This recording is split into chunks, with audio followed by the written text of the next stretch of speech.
Oh shoot, I didn't change that either. Jeez. Okay, share. Link.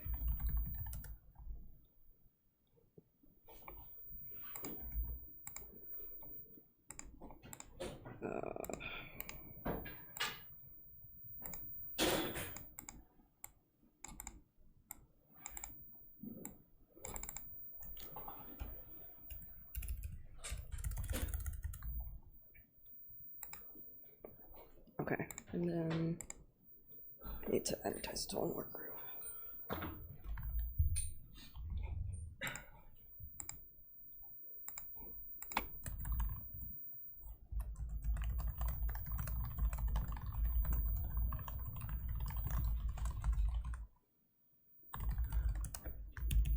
Okay. All right. Yeah, thanks everybody for coming. I'm gonna apologize in advance for how hasty this presentation was because the time that I set aside yesterday got kind of screwed by stuff that happened yesterday. But basically how I'm seeing this is that like I've got too much information about undergraduate student life and I like want current undergrads to have this information because like I'm really frustrated by seeing what's going on. So how there's going to be a lot of like me jumping back and forth between the slides, which are an outline, and then me showing you like primary documents. And you guys should like feel free to like shout out at any point if you have any questions, because I might say something like offhanded, like, oh, like the RLAD controversy in 2012. And you'll be like, what RLAD controversy? And this will like get me down into tangents. And this is like related to the fact that like what I know is probably not what you guys know. And so like, the more you ask questions, the more I can get like my brain info like out onto other people. I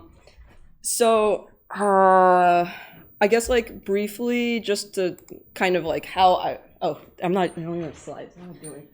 God, should be on though? Somebody just have to turn off the phone.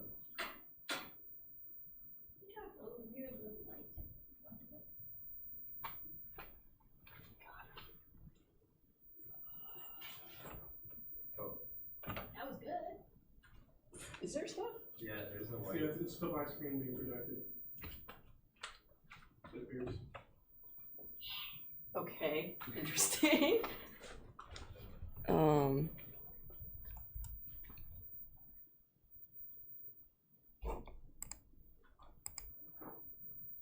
Great. Hello. We are currently having AV issues. Oh, it's because I'm not plugged in. Oh my god. Okay. If someone could also check Twitch chat, I know this sounds weird, but like I can pull this up on my phone real quick. One sec. Rippin' Pepperinos. I'll pull it up on my phone while we're still doing AV setup. Also, we don't need this to be like this right now. Okay, here we go. All right. Sorry, let me go to Twitch chat real quick.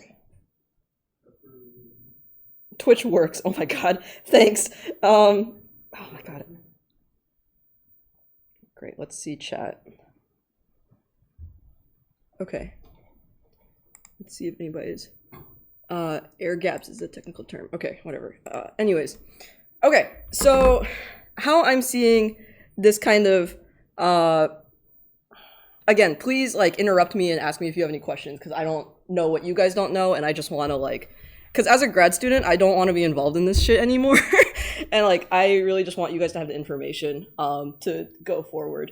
So my current plan for how I'm going to go through this is first, like how MIT works, both in the student side as well as the administration side. So I'll be going through what's known as like an org chart, which is like, here's who reports to who.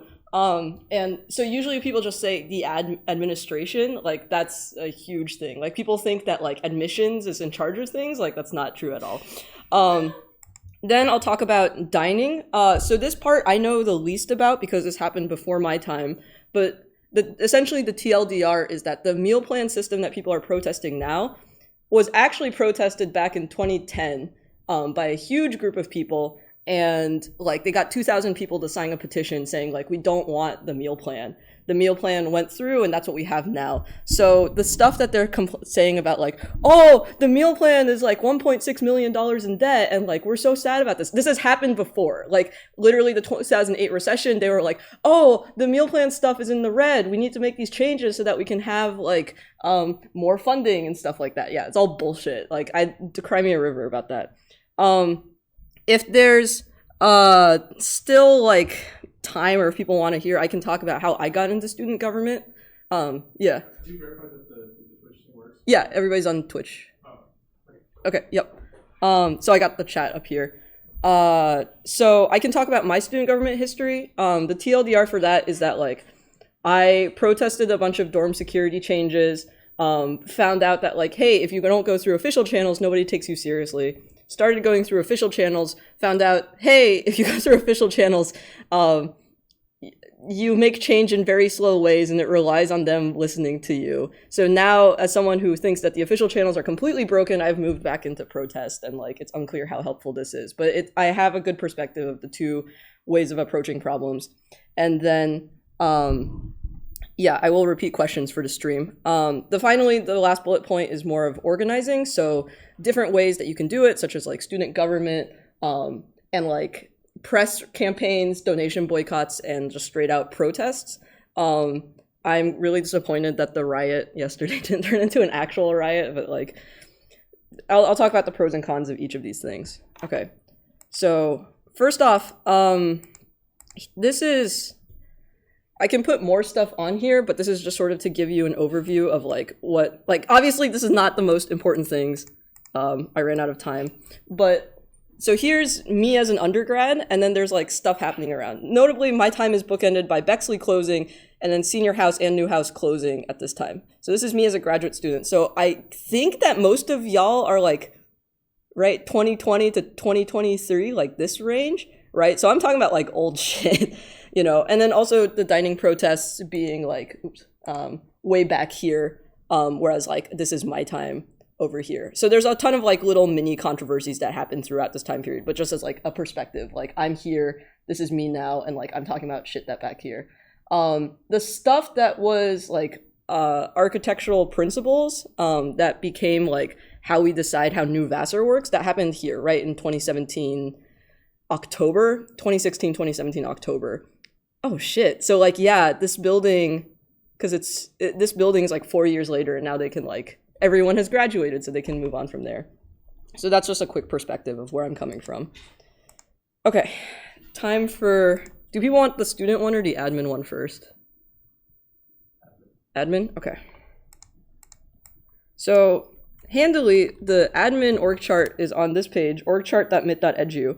Well, it's like handy because like, so they will complain of like, you know, everybody's like, oh, the administration's so opaque, but like they're like, we have an org chart, right? Like, where's your org chart of how things work? Okay, so no, we actually do have, like, I don't know, I couldn't find a good page except for the thing that I'm going to show you, but okay, so here we go.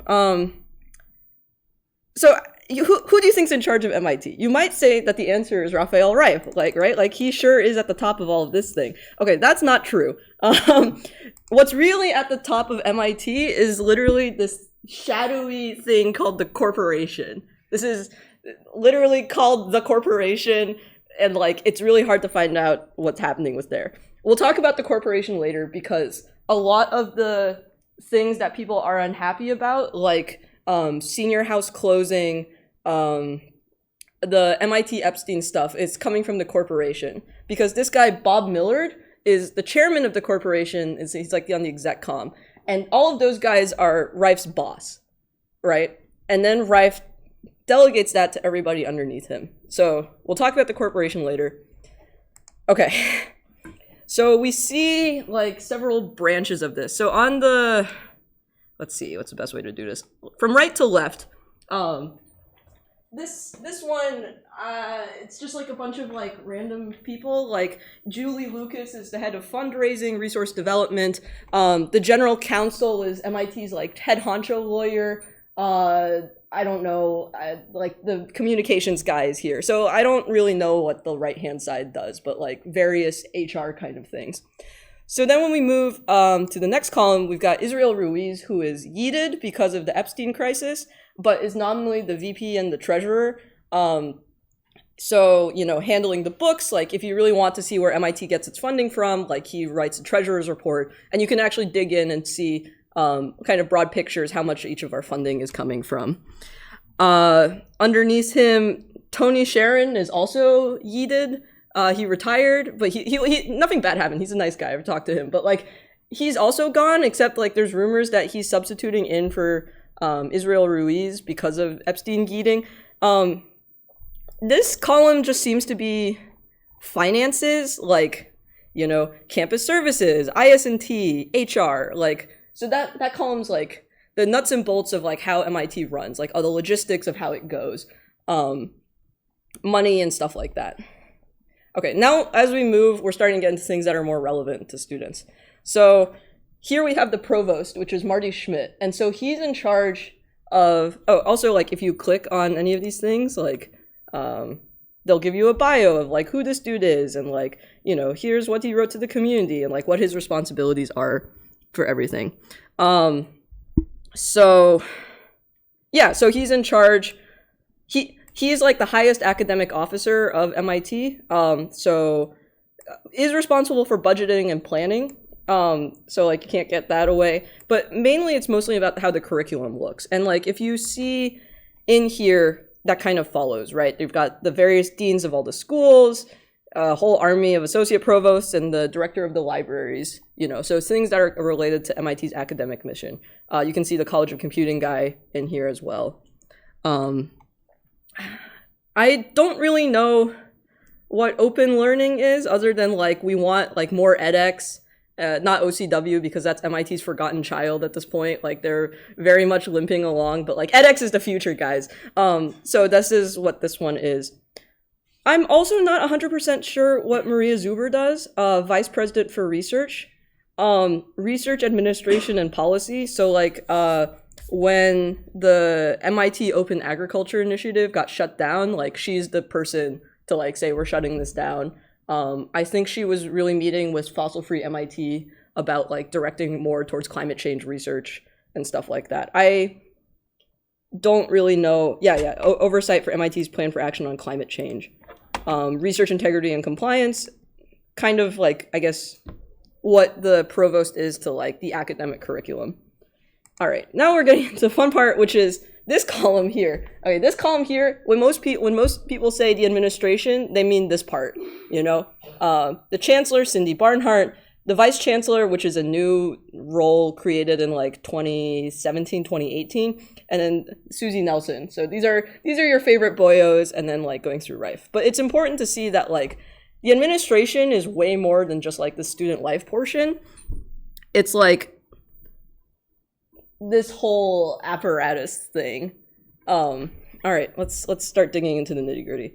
The chancellor, Ian Waits' position is like pretty new. I don't know what he does. I think he just has a lot of like designing the first year experience, but that seems to be the extent of it. And then Susie Nelson. So okay, so let's look at the chancellor. The chancellor has oversight responsibility for graduate, undergraduate education, student life, and other areas that impact student experience. Between her and the provost, they're the two most senior academic officers, and they advise the president. So, like, you know, this three trifecta, if you usually call, like, senior administration, you're talking about these, if we're not talking about, like, the shadowy corporation figure over here. Okay, so, let's see her website. Susie Nelson, Core Student Support Services, aka the Division of Student Life. So this is like everything that we love to hate, right? You know, everything's fine, FSILGs, dining, housing, residential services.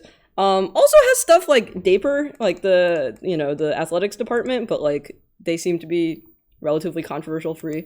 Okay, so let's see. Let's go into the office of the chancellor. Yikes, I'm responsible for all things students. Okay, great. Oh my god. Okay, one thing to note is that like all of these people do have office hours that you can go and like bother them. This is not really well known. Like, it's funny because like now that I've been in student government a lot, like it used to be like, oh, like I'm meeting with the chancellor, like what a big deal. And now I'm just like, come on, Cindy, like why are you doing this? You know? And I think that's like part of the difficulty of institutional memory is that like it took me till like my sophomore year to realize I should care about these these venues of power. But it takes like a lot to learn. So yeah, if you look at the office of the president, he should have office hours right here. So yeah, you can literally fill out a Google form. Well, it's a Google form or the MIT equivalent, and then like MIT form, whatever, and then like I do 15-minute meetings, and like yeah, it takes like several months to get a meeting with him, but you actually can just get like 15 minutes of Rife's time and like talk to him about whatever you want. So I actually did this, I complained to him about storm security, but like he was confused because like, right, like Rife is up here, like dorm security is like way down here in terms of his concerns. But he did talk to me and he referred me to the chancellor, and this is like how I got into all this mess. But yeah, that's something interesting is that you actually can do this. And they're always complaining that like not enough students are signing up for this, but whatever. God, she has a whole thing about the data. Oh my god. Oh my god. Oh no. Oh no. Oh. Oh. Oh my god. Okay, so here we oh my god, okay. Oh my god, what is this? Yes, let's see the results of residence hall. Oh my god. If you don't know why we're cringing, it's like this is the reason why senior house got shut down, is this report of graduation rates. Like because senior house is down here and they were like, oh, like we should shut it down because clearly there are a whole bunch of druggies, and we're like, did you take the like confounding factors of like poor and low income? And they were like, yes, trust us, and we're like, did you? Oh my god. Okay, here's some receipts. Okay, this presentation sucks, but I have receipts. I have like, and then if anything else comes up, like, oh my god, I will put down more receipts. Okay, here, let me just. Oh my god, kill me.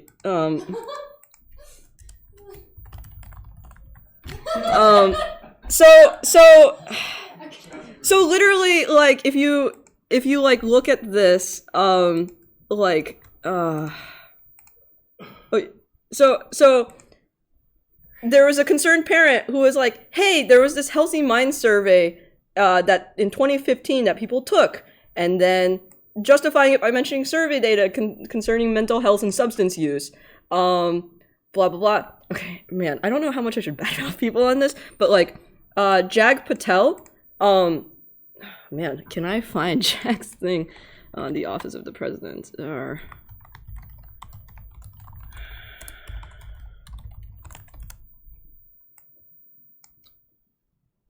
Okay, probably this stuff.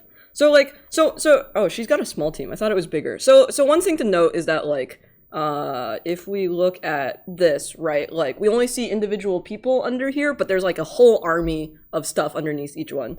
I really thought that Cindy's team was a lot bigger, but I guess like most of this stuff is actually in Susie Nelson, right? So we see the org chart for the institution, but if, why does Chalk of the Day have a...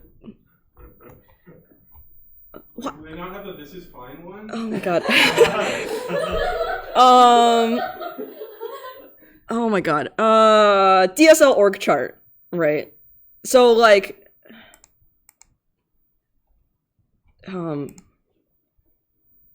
okay, so like when we compare this to like this org chart, right, it's like, oh, Susie Nelson, but like really like Susie Nelson like leads all of this stuff, right? So now we're getting into the weeds of like what people call is the administration. So god, okay, so all of those like big bullet points of like what Susie Nelson works on, of like there's the athletics department, there's like diversity, which for some reason has a hobby shop under there. I don't know. I don't know why the hobby shop's under the Division of Student Life, but like, then we have like the administrations for like, dining's here and not in housing and residential services. Okay, anyways, like, this is God, this is like who you usually deal with when you're like dealing with the mucky mucks and you're like, God, like, why doesn't the administration like listen to us? Well, okay, so suppose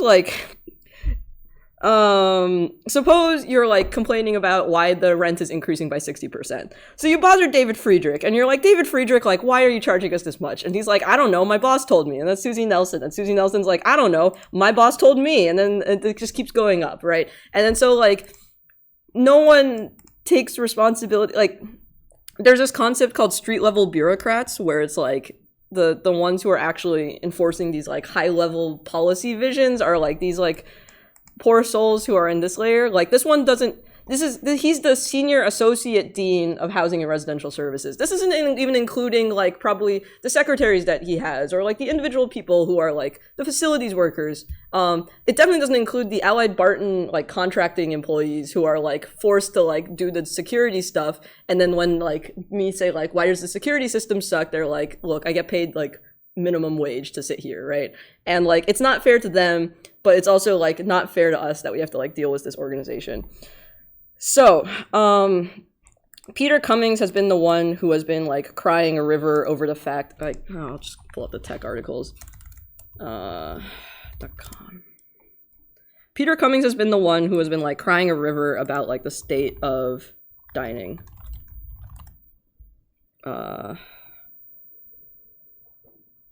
This one.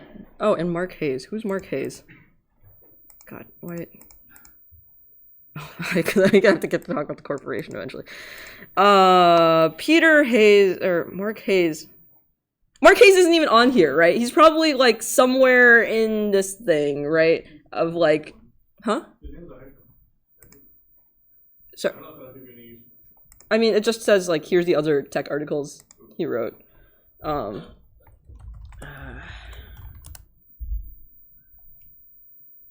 Oh my God. He's the director of campus dining, apparently. I usually, oh, Naomi used to be the head of campus dining, but I guess she moved. Oh man, does dining have like a org chart of its own? Anyways, you see how this like stuff gets like real deep, okay, yeah, okay, here, dining, MIT campus dining, like, oh, it's just them. Okay, whatever. There's probably more people under them. Where are we? Okay, so yeah, so we look at this tech article and like Peter Cummings and Mark Hayes are really sad. Susie Nelson asked us to form a working group. Like, oh my God, like, look, June 2019, we got this like communication plan. Like, oh my God, we got all of this stuff to do. And then like, you know, C artist, I don't even know who that is. And there's like some secretary assigned to this, whatever. So he's crying a river about like MIT's dining system runs at a deficit. It's expensive to run. And like we want, I literally emailed this Google form and I said, increase support for cook for yourself communities, you cowards. Cause it's like, anyways, like, okay. I don't even remember the point I was trying to make with this. Anyways, so they each have their offices underneath them. The Division of Student Life is particularly... Bika from Twitch chat says, oh my God, looking through org charts. I feel like I've just been doing this a lot for this whole year. Okay, so on the chancellor's team, apparently there's very few of them. There's just the chancellor, her secretary, Jag, who I'll talk about later, and then Kim, who is the communications person, who is like in charge of communications from the chancellor's office. The reason why I talk about Jag is because Jag used to work at IR. So what is IR? So IR is that the official polling place for MIT. If you want any surveys done, but you want to be like more official and have people who've thought about surveys more than just like a Google form, this is it. So like if you've been getting the quality of life survey, they were the ones who they're the ones who administer it, and then like you can see like the results of this and like, you know, see the rates and stuff like that. So actually you can ask IR to run a survey for you. There will probably be a lot of like bureaucratic legal hoops and like complaining about stuff, but like you, a student, actually can ask them to do this. God, I don't know. Requests. That's probably what I'm talking about. If you don't have the data you're looking for, we likely know who does. So you can ask them for data. They like tell you what's the right way to do about this. Rankings. Oh Jesus. Oh, okay. I didn't know they did that. Apparently they like weight how high MIT is on, or like here's the rankings for like US news and everything, and then here's like, oh look, MIT's #1 and everything. God. Okay, so they're part of the office of the provost, and then we can see another org chart. Okay, it's the same org chart. Okay, we're fine. So we have all of these people. Yeah. So JAG came from institutional research, and it was actually a senior house alum or GRT, like something like that. And so like people were like, oh, it's great that she's in the chancellor's office. Like it'll be great. Like we have another like East counterculture person on our side. No, it turned out to be like a huge focus on the data, right? Like the fact that there's just the data in this in bold, and like people were laughing about like these oh my god, these metrics, and so like if you look at this, right, like given that, but also like give these tech articles about MIT misused survey data, which this is just an op-ed, but like then like the journalism was like, no, actually like the survey data actually did inform like oh, we know that there's a lot of drug use in senior house because a medical survey, which should have been private, was linked to housing data. And like they didn't technically violate IRB because the IRB was for the Michigan study, not the MIT one. But like, see, like the contents of the MIT Excel file that MIT sent to University of Michigan had the stuff already stripped. So it's like super shady, and like, you know, once MIT learned of the error in the consent form, no offices conducted any analysis of the Healthy Mind survey data. And so, but like, it's already been confirmed. And so like people immediately after this, God, this is 4 years ago, were really sketched out about filling out surveys from then on. But like, I don't know if that's translated. Yeah. Does it say Michigan? Something I'm missing. I don't know the type details. So the question, yeah, the question was about Michigan. So it's because this survey was supposed to be a like national survey. So this is supposed to be a national survey across a whole bunch of things, but MIT's version was different. And then, yeah, so then this was an op-ed that was last year, which was just talking about like, you know, the division of student life has a data problem. The DSL continues to seek legitimacy in the form of student survey data. And yeah, when students provide the DSL with information, they do so out of a belief that their experiences will be taken into account. It's an implied trust that it will be treated with care and not used against them. So like, it's rough because like at the same time, like Cindy really cares about sexual assault that happens on campus and like trying to prevent that. But at the same time, like they often use data to like kind of reinforce like what they're already wanting. So for example, one of the statistics they really like to pull out is students really want dining. That's why we need more dining dorms. Well, one, you're only surveying freshmen and those numbers are just times by 4. And 2, you're forcing more people to be on dining meal plans. So then like, yeah, you're going to see more participation in the meal plan program. So it's a lot of like confounding stuff like that I don't feel like is extremely pointed out. And so I think like for anybody who wants to do advocacy, I think this is a difficulty that you're going to run against, is that they'll be like, I can't take your opinion, like you're just an anecdote to me. I'm trusting the data, like the stuff that we see in aggregate, and it's a hard thing to fight against. But that's like one of the things that they're doing. Right, like, you know, even for so like one of the things that she's been running on like straight up has just been like trying to lower the sexual assault rate at MIT. But again, like all of these like individual stories don't even mean anything until the like, you know, the campus survey of sexual assault comes out, and it's just like you have people literally telling, man, let me see. case against Seth Lloyd.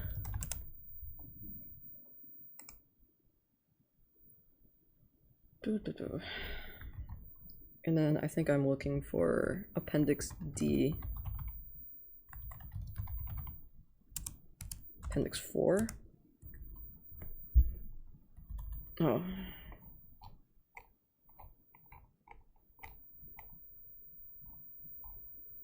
All right, so yeah, so this was transcribed exchanges from MIT Community Forum on preventing and responding to sexual misconduct. And basically, in 2017, I met with Rife to explain the need for data about the punishment of faculty. It has been almost 2 years since you were first made aware of this issue. No data has been released. No explanation is given to why. HR has all the data. They just need to okay to anonymize and release it. And, you know, like, oh, we pride ourselves on being a data institution, but we're trying to, like, it's decentralized. It's hard to do. But then in that case, like, aren't you already violating, if you're claiming that you want to protect privacy of faculty, like, why did you release the student statistics? So why can't we have the same aggregate information I asked for 2 years ago? The number of cases that were students versus faculty were exactly the same, basically, in terms of numbers. So, yeah, it's, data is very much, I don't even know where to put this. I guess I'll just do miscellaneous. I don't know. Like, data is useful when they want it. Like, they use it for a tool for themselves when they want it to be.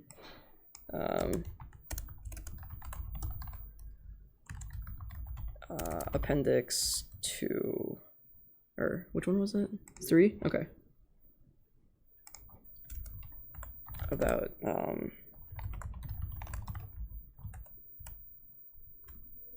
yeah, so, God, they use data when they want it to, but it's, like, hard to fight against because they're like, oh, your Google form isn't legit, or like, oh, like, your anecdote really sucks, but it doesn't matter because I don't have the entire student body behind you. And then, like, even when they do have the data, it's like to tell the narrative that they want.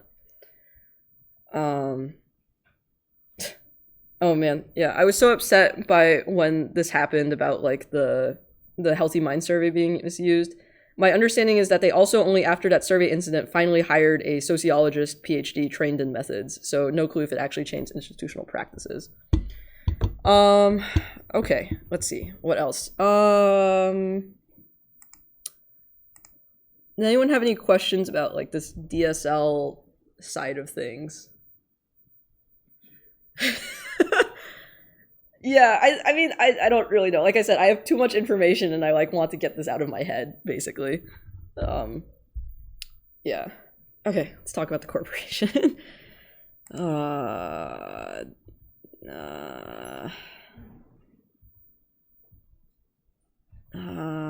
Okay, I guess I can work in groups. Was Jag ever in housing? I remember being in a meeting with her about crowding. So Jag is in the chancellor's office, which is why she comes up in meetings about housing. I thought that the chancellor's office had more people in it than it actually does, but it apparently is just, like, 4 people. So, okay, I might have missed it, but do we know who actually was at the table making policy on the COVID stuff? No, we don't. I know that my advisor literally called Marty Schmidt, the provost, being like, hey, what's going on? A lot of people are talking to me about this. Like, what do I tell them? And even she was told, just wait for the Rife email. So, you know, if I were to, I have literally no idea who would be in the room for this. I mean, it has to involve the chancellor just because of this, like, student life impact stuff. But, like, and also, like, what you guys are saying about, like, well, you haven't been saying this, but, like, how upsetting the response has been, like, the lack of support for all of these things. This is definitely falling under Susie Nelson's office, guided by the chancellor, with some top-level directive given from the president about things. What group is this talk aimed towards? My normal Twitch followers are very confused. This is a talk to MIT undergrads about how they're getting screwed over historically and now.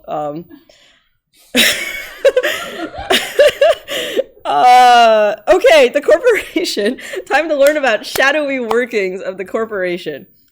What is the MIT Corporation? This is their website. God. Okay, so the corporation is the board of trustees for MIT, right?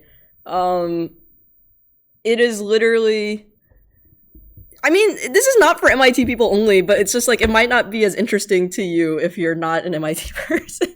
Unless you just like had to learn how like large corporate, I think like the one thing about learning how MIT works like makes me understand how the world works better. Cause like at least like I have more investment in this of like, wow, like, I don't know, like Amazon org chart. Can I find this? Like, yeah.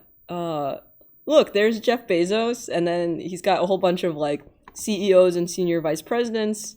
Look, there's our goddamn board. Oh, this is from some third party thing, which is why this is annoying to use. But like, look, there's our dean of knowledge of computing. Yeah, this is. Okay, it looks like it got leaked to other websites. Yeah, okay, it got leaked to other websites about what the org chart is, but like now you know like how things flow, and maybe when you're in your own like company, you can understand it. Anyways, MIT Corporation, board of trustees. What are their responsibilities? Strategic directions, annual budgets, electing the president, and being available to advise the president on issues. They meet 4 times a year. They don't tell you where they meet, although I do know where they meet because I got invited to one of these things. But most of the time they do committees. So, okay, let's look at the, how should I, okay. Can I, membership, okay. Okay, so let's look at this membership thing. Okay, there are 78 members. So the important one is the exec com. And so they have life members, term members, and alumni members, and recent graduating classes. So let's look at all members. Okay, so these people are like the officers. I'm not sure, but like you notice that Bob Millard is like a person we haven't seen before. We've seen all of these people on the org chart, except this guy is yeeted. And like I guess that kind of shows how much MIT is on fire right now, because this guy's still like on the pages even though he's been yeeted from the Epstein stuff. So if you look at this, like most of these people are like mucky mucks and like CEOs of other various things. So like I don't know, I'll just like click on one dude at random.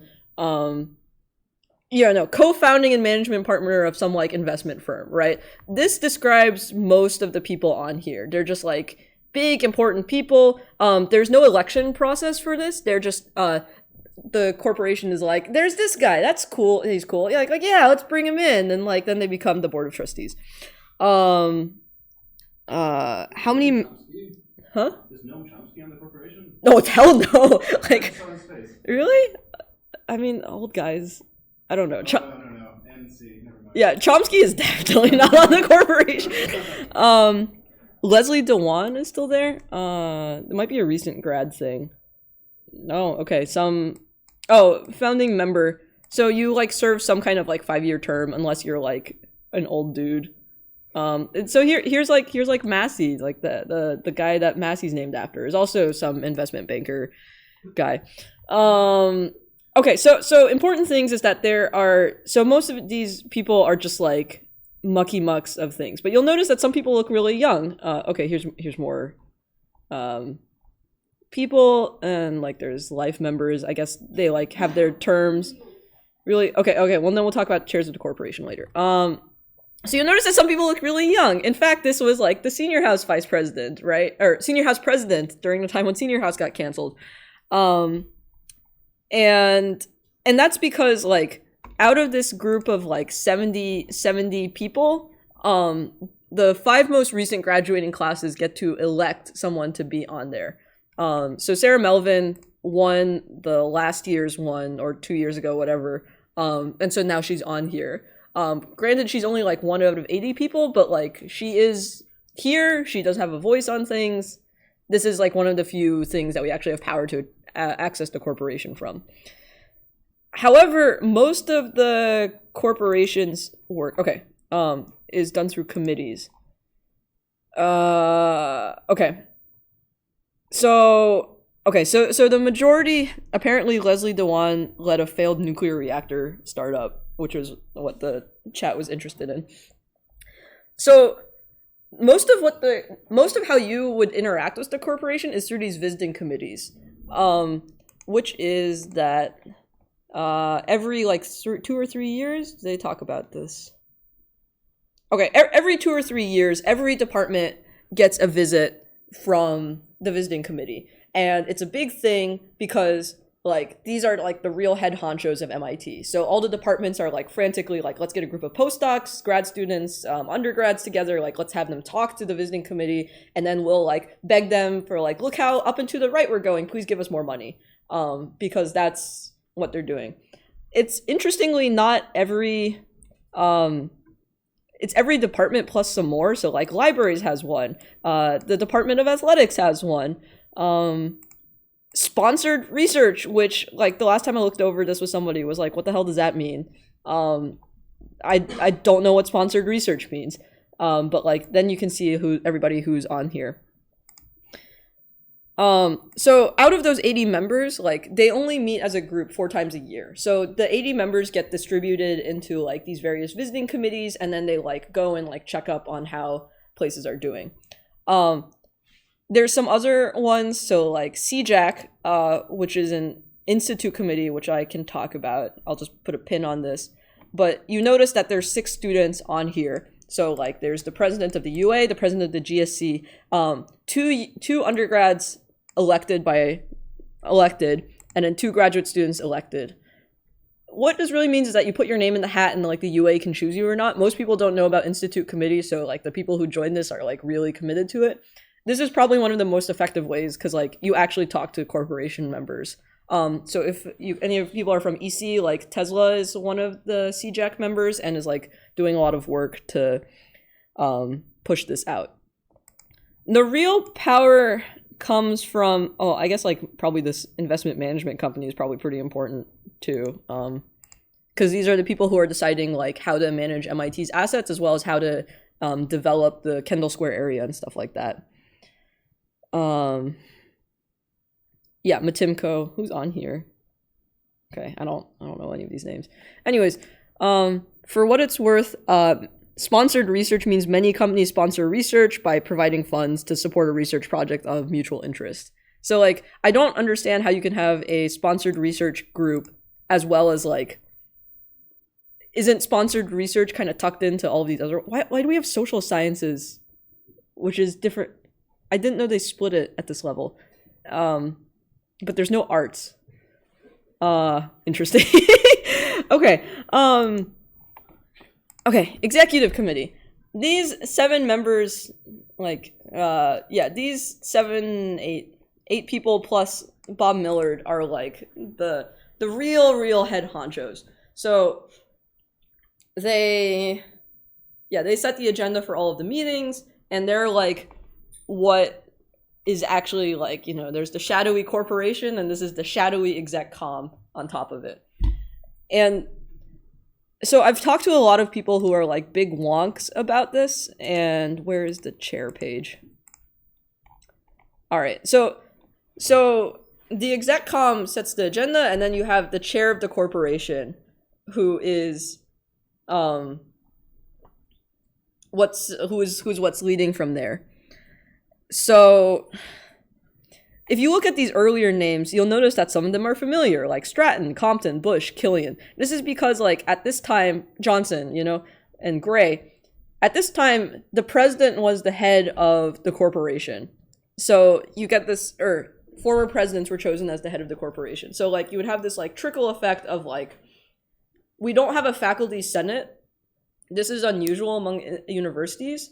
Most universities have a senate, which what it sounds like is like you elect people to positions and then they represent you as a faculty. We don't have that. We literally just have faculty meetings where every month like the faculty get together and then President Reif is like, here's the agenda, and the chair of the faculty is like, here's the agenda, and everybody's like, I like it, I don't like it, blah blah blah. But they have no power. They just like show up, and like if they want to vote on like faculty committees or policies to pass, they like do that. But in terms of like actually running the institution, all they can do is make committees. Yeah. I believe non-tenured faculty cannot speak at these meetings. That's not true. The comment was, I believe non-tenured faculty can't speak at these meetings, and it's not true. It's more restricted about like, what's it? Students, only the UA and GSC president are allowed to speak at these, but I think all faculty can do it. There might be some issues of like lecturer, like if that counts. I'm not sure. Twitch chat says there can be sponsored research in other kinds of departments, so not necessarily putting it under like one of the buckets. So maybe that's what the visiting committee is talking about. Twitch chat also says, have recent calls to form a faculty senate after the Epstein stuff gone anywhere? Not to my knowledge. Yeah. I don't know. Like there has been a push for like democratize MIT, which I should put in the resource document. Let's see if they have a Google present, like Google index their site. Yeah. But like, yeah, honestly, everyone just got very tired after break.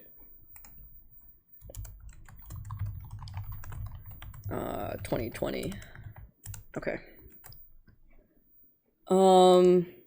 Yeah, so talking to, oh, I needed that one. So these names are familiar because they're former presidents of MIT. And so like after they served in their role, they like became part of the corporation and sort of helped choose policy that way. So the wonk that I was talking about has this theory that like, look, we don't have a faculty senate, but it would kind of just bubble up of like the chair of the faculty would get like, I don't actually know how, sorry.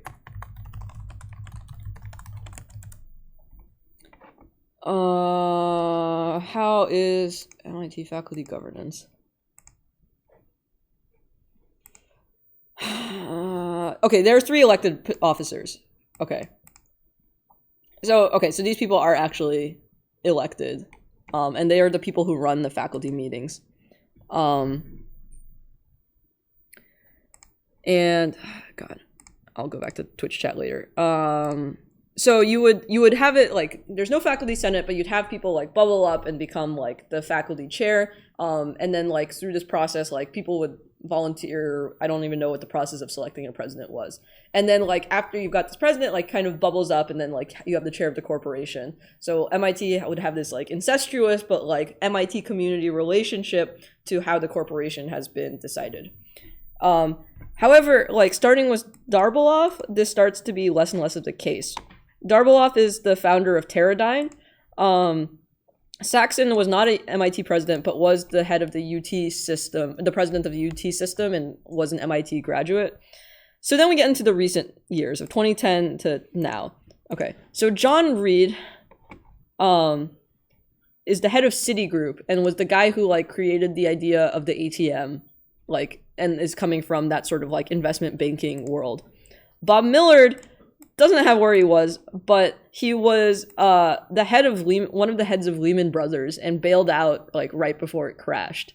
So like we're going from MIT presidents to like investment banking kind of ideals, and kind of also in time for how the institution as a whole is running. So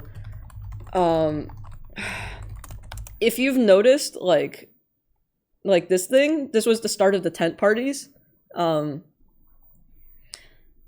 And this is literally a campaign to raise $6 billion. $6 billion.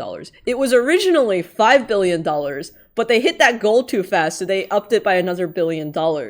And this is like the huge fundraising campaign, right? And like, that's actually most of Raphael Reif's job, is that like you can't have a corporation, conglomerate, shadowy, slime mold mass like fundraise. Like you can to some extent, but like Reif is like the face of the university. So in kind of all companies, like the president is what, they don't actually do work except they like talk to people and try to fundraise. So when you have this idea of like trying to literally raise, like, yeah, like 10 parties were in like my senior year. Like anyways, like they ended it with 3.6 billion. So they raised the goal to $6 billion because they hit it too fast, you know?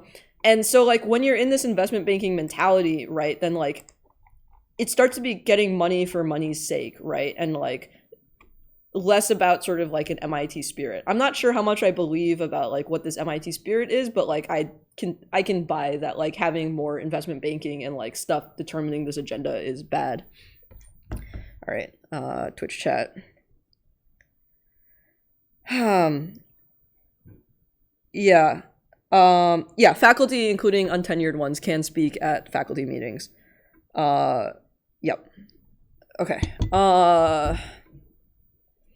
So yeah, like it's really frustrating because like as you can kind of see, our avenues for like contacting any of these people is rather limited. We don't even know where they meet. They don't have office hours, unlike the president and like the chancellors and all of those things. But like this is more and more where I feel like the problem is, which is why I'm doing like this deep dive into it. And like I don't know. This is so when I was an undergrad, like I was told that the most effective way to create change was through institutional committees, and I actually talk about this in one of my op-eds as a student government shill. But yeah, like I'm saying, like it turns out that students in government and institute committees are the only ones who meet effectively with regularly with administrators. So being part of institute committees is probably the most effective way to affect change, short of being UA president. And if you don't have time, ask your local representative to bring up a topic, because like the people who go on to institute committees, they meet with these things, and like, you know, the hope is that like if you can talk to these people and not just like the recent grads who like are more in tune with things, like you'll be able to get more things done. But like that's okay. Yeah, this kind of transitions into student org chart. Does anybody have any questions about this? All right, I'll check student G chat. All right. Oh, okay. The student org chart. God, can I just close out all of these stuff? Yeah, sure. Probably saving this one, and I can, yeah, this one's not very helpful. Close that as you're right. Okay. So there's not really a good place to do. Oh yeah, another way to meet corporation members is to attend the visiting committee meetings when they come to your department. So that's like another concrete way to do it.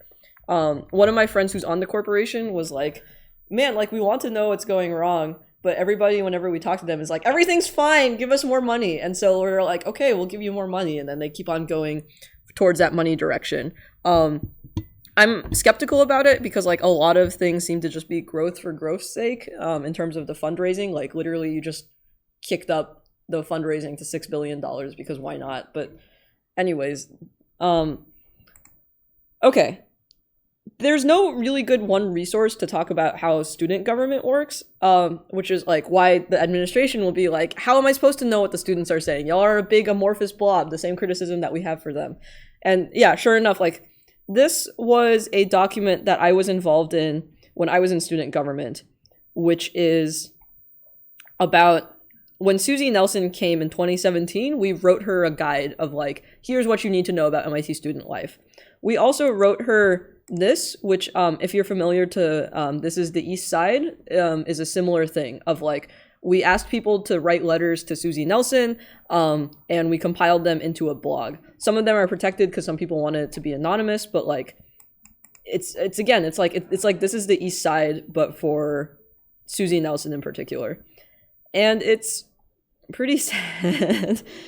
You know, like, it's just so full of hope, and like everyone just like really like, here's what I really like about the campus, but also can you please don't kill it, right? So this seems to be like a Newhouse person, and so it's like, even though the Chancellor's office reported increasing the amount spent on deferred maintenance from $20 million to $200 million, the Institute has a projected $2.1 billion worth of maintenance to do back in 2011. It's been 10 years, and the one dorm that's been renovated is Newhouse. Maybe senior house, depending on when this 2011 statistic is. Yeah. Yes, okay. With regards to student life, this large amount of necessary repairs has doomed Bexley, put the future of Newhouse in jeopardy, and will, I suspect, affect many other dorms. And then he goes on about like Newhouse is great, this is, please also relatedly, Newhouse is known for its cooking. It's a major selling point of the dorm. They're physically and culturally unique, and then cooking and non-cooking dorms are different. I would ask that you work to respect the wishes of the majority of Newhouse residents, and if a new dorm is to be constructed to replace Newhouse, furnish it with many large kitchens akin to what Newhouse has done. Continue affording students the choice to live in dorms without meal plans and with good kitchens so that we may have the option to bond over home-cooked meals. And it's literally like, if you read this, it's people just pleading of like, look, Susie, like, this is what and we know she read it, like, because when we sent this, she like actually responded back and she was like, I like these quotes from the stories that I read, and we're like, we read it, and like, anyways, so this was like the pathos, and this is like the logos of like how things actually work. Okay. We also came up with guidelines, talk to lots of people, participate in student activities. Okay, so what we're actually here for. Undergraduate student, we worked hard on this, like if you want to read it, it's cool. It's interesting that not much has changed. We talk about MIT confessions in this. Yeah, the 3 places where people get their information. The tech, read by a wide spectrum of people, read religiously by very few. Mailing list, where we explain what dorm spam is and what a flame war is. And then MIT confessions. The content can often be raunchy or cesspool-like, but it causes a lot of raw feelings about MIT to be posted. I remember S-Cubed actually like posted a couple things in response to some MIT confessions. To my knowledge, they haven't done that in recent memory, but like, yeah. Okay, so the things that we're going to actually talk about is that we couldn't be super frank in this because we involved like all of the people, as with everything at MIT, are different in place due to local autonomy. I can zoom in a little bit more. Okay. Oh, yeah. Sure. Okay, so this is why, that they think that student governance is a mess. So we have 1, 2, 3, 4, 5, 6, 7 institutions that like are nominally student government. And they're like, how am I supposed to handle this, right? So the UA. The UA is, how did we describe it? The formal student government of the undergraduate body, right? And so we elect the UA president, the UA vice president. The UA council is from the other 5 living group-based governments to checks and balance the UA president. And then much of like the institute committee, the UA has a lot of other committees that do various things. So like the innovation committee made the banana lounge, and like the one that I was on was student admin collaboration. These are kind of understaffed always, so it's pretty much like there was not really an election process. I said I was interested, I got put in this position, but that's how the UA works. With the other stuff, they're all living group based, right? You've got DormCon, you've got IFC, you have the LGC, bless their hearts, and you have the Panhell, which covers your FSILGs and the dorms. There's no off-campus representation. LGC has consistently been like, maybe we should do something for off-campus people, but this has like never really gone through. God, what is this? I really hate their recent web redesign. I guess it's not recent. This is like 2017. But anyways, so like, yeah, you can see like all of the different committees on there. It's similar to, which I don't think have been updated. Yeah, fall. No, okay, they do update them. Good, okay. So yeah, so all of these are living group based. You're probably pretty familiar with this of like DormCon. Like all of the presidents of your dorms like reports to DormCon, and this is sort of like how issues trickle up. So if we're talking about the org chart, like who meets with Susie Nelson and all of the underlings, like that's DormCon. Who meets with Cindy on a monthly meeting, that's the UA president, because these are really sort of the representatives to go up through there. And then there's also like the ASA, which is nominally in charge of student groups. Did we include the perpetually understaffed? Yes, we include the chronically understaffed part, and class councils, which seems to mostly be like event-based things, but are also technically on a surface level student government. So So this is what the administration sees as like the official channels, right? Because like, yeah, you elect your you elect your dorm president, you elect the UA president. These are the things that interface with them. And so if you want to work through the existing channels and like what these people will recognize as student sentiment, this is what's going to go through.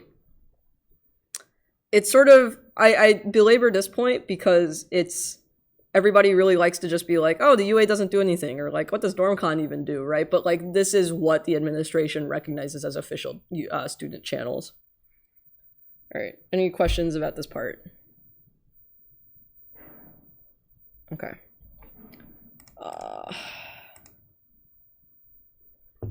Okay. Dining, boy.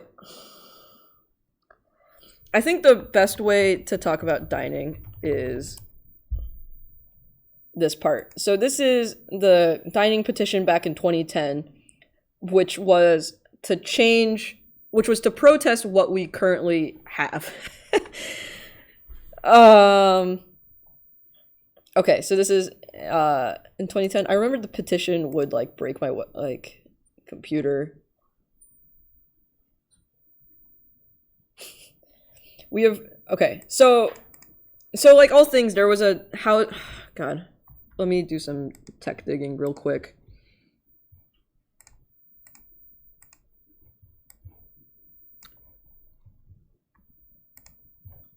So if you went to campus in the 2010 to 2011 school year, if you picked up any issue of the tech, this is all that anybody was talking about, was this new meal plan coming up.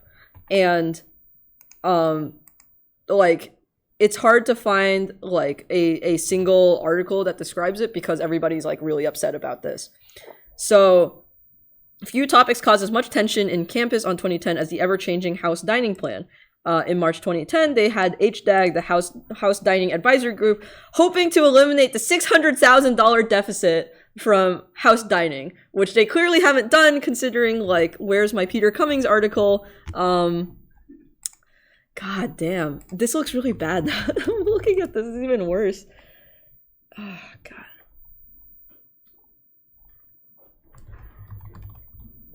God.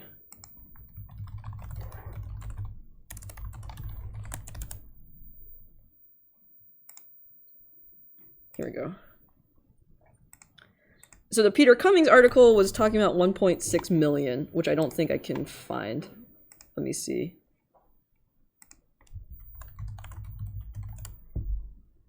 There we go.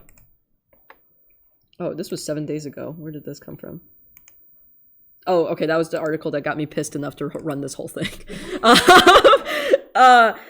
You know, Peter Cummings is like, we need a long-term financially stable thing. Like, it's a high operating cost. Okay, $11 million in cost and $9.4 million in revenue, causing it to go from 1.6 million to 2.2 million. $600,000 deficit! What happened? What happened? What? Oh my God. Oh my God. They didn't even open any new like dining halls. Right, it's like the 5 dining halls are Baker, McCormick, Simmons, Next, and the planned Massey Hall. Like, okay. Anyways, God. Okay, I'm sorry. I need to just copy and paste this a little bit.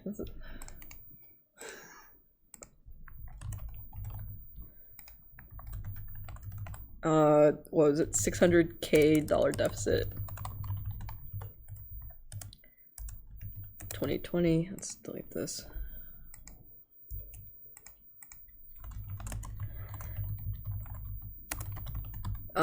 To become, what's this? 2.2 million? Oh my God. Maybe it's a front. The what? Who's getting paid? Oh, God.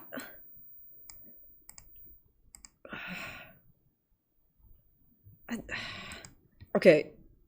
Oh, it's both of these. Okay, great. Also, we didn't want this though, which is the crazy thing of like. I mean, I'll get into that one later. All right, so let's see. So they had a whole bunch of presidents, and they had the DSL. in Idea Bank, how much do meal plans currently cost? Like, okay, even adjusting for inflation, right? Like, I think the other one had.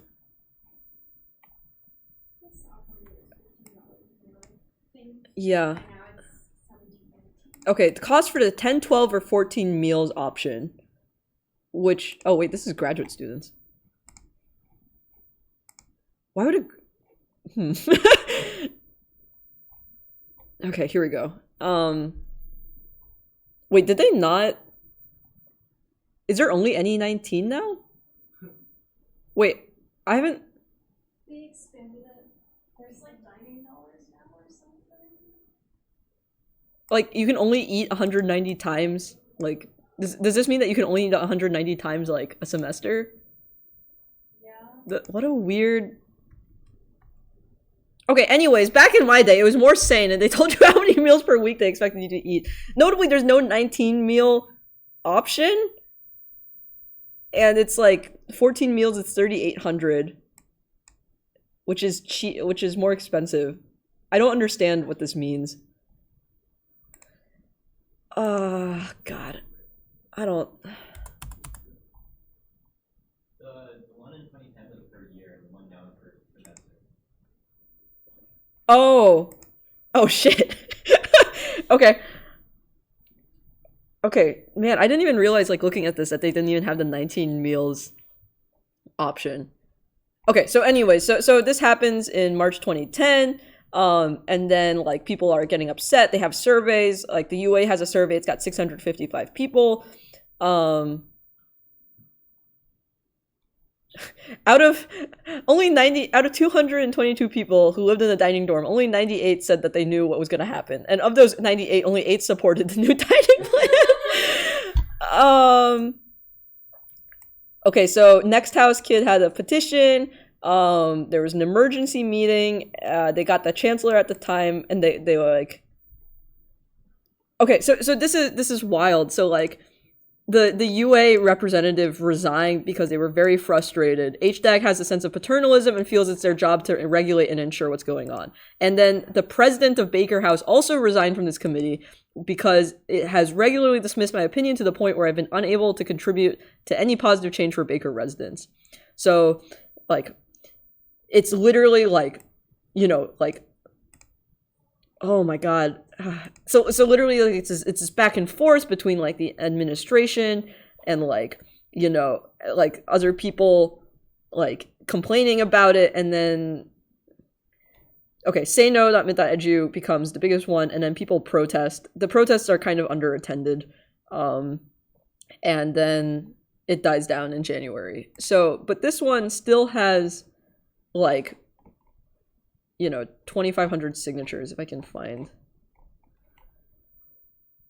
I mean, I guess someone cooked the books because there's no way there was 130,000. But, like, oh, jeez. Yeah, this is what I remembered, that it, like, breaks my browser when I go to click on it. Probably because someone, like, stuffed the ballot box. Anyways, so, like, people are very upset about this, but, like, this is what became the current meal plan right now. And honestly, like, the arguments that they put out here, like, still applies, right? Like, we understand that the commitment is going to decrease. Yeah, right. We understand that hours are going to be staggered, but, like, look, like, the motivation given for its launch is misleading and most likely not even solved by doing this. It doubles the cost of food, and then many of us will move if, like, because we don't want to live in a dining hall dorm, and then it's just, yeah. People were really, okay, sorry, I guess I should bring this context. The original plan, so this is hearsay, I haven't found the citations for this, but the original meal plan, I think, was, if you lived in a dining dorm, you would get subsidized by, you would pay house dues, and those house dues would feed back to you by, you would have less, it would cost less to go to the dining hall. right? So it was basically just like a restaurant, like a cafeteria that anyone could eat at. But if you lived at the dining dorm, since you're subsidizing the maintenance of that, you would pay cheaper. So then this actually is kind of reasonable because like a $12 meal then becomes like a $9 one. And like, since you live there and like, sure, I'll go eat at the dining hall more. So during the recession, they found out that like, hey, we're losing money on dining. Let's try to make it into a profit. So they proposed this one. And also because it's like in line with our peer institutions or whatever. And then so this is what's caused all the protests because like you're going from a, like it's cheaper if you live here policy to an it's expensive for everyone policy. This is also a minor rant, but I really am uncomfortable after somebody pointed this out to me, like that there's an economy of swipes that has developed, because if we really cared about like food hunger and everything, we would just have an unlimited plan like Harvard does, right? Especially if you're already accepting that you're operating at a loss, which is what these guys seem to have, which is what the latest Peter Cummings email.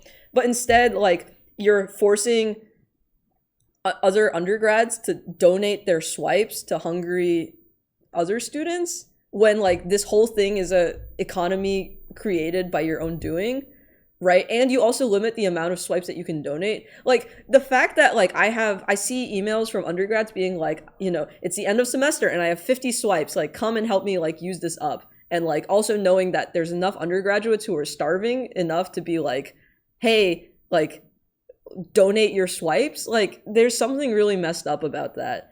And I don't know like how this can be justified. It's the same thing as the Eastgate thing of like you are creating your own financial issues here of you know how much you're paying us and you know how much you're charging us. Can you elaborate on Eastgate? Oh boy. Okay. That's why you're leaving the undergrad shit, because you have this to deal with. Yeah, basically. How good is there? Okay, do I have where's the website behind this? Let me Try your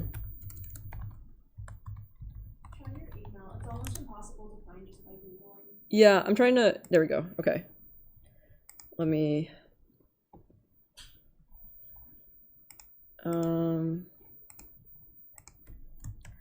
yeah, I mean this is basically like why I don't want to deal you nailed it on the head of like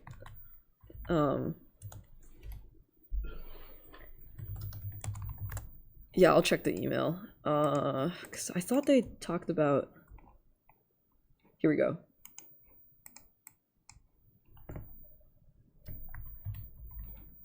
Oh, they got rid of the good graphic.